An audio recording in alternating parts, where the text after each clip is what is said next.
여전히 산발적 감염이 잇따르는 가운데 추석 연휴를 전후로 이어진 코로나19 확진자 규모가 다소 꺾였습니다. 현행 거리두기 단계는 2주 더 연장됐는데 이번 주와 다음 주 3일씩의 연휴가 공존 코로나로 가는 길목의 마지막 고비가 될 것으로 보입니다. 보도에 하원우 기자입니다. 지난달 29일 확진 판정을 받은 30대 여성. 가족들을 검사했더니 초등생과 유치원생 자녀 3명, 시부모 등 모두 5명이 양성으로 확인됐습니다. 이들이 다녔던 초등학교와 유치원에서 추가 확진자는 나오지 않았지만 학생과 원생 등 59명이 격리됐습니다.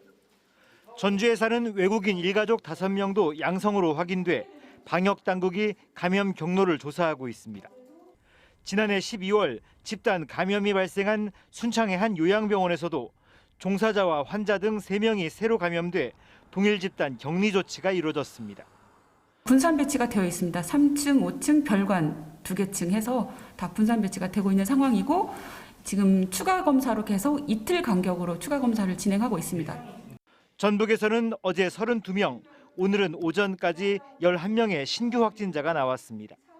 사회적 거리두기는 오는 17일까지 2주간 연장됐습니다. 전주, 군산, 익산, 완주 혁신도시는 3단계, 그 밖의 지역은 2단계가 적용됩니다.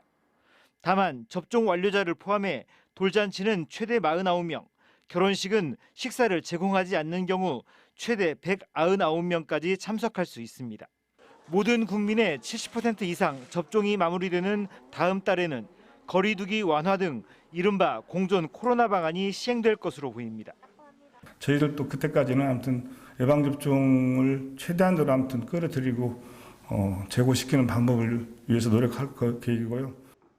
추석 연휴 이후 2주 만에 감염 재생산 지수가 1 이하로 떨어지는 등 확산세가 다소 꺾이긴 했지만 이번 주와 다음 주 사흘씩의 연휴가 공존 코로나로 가는 길목의 마지막 고비가 될 것으로 보입니다.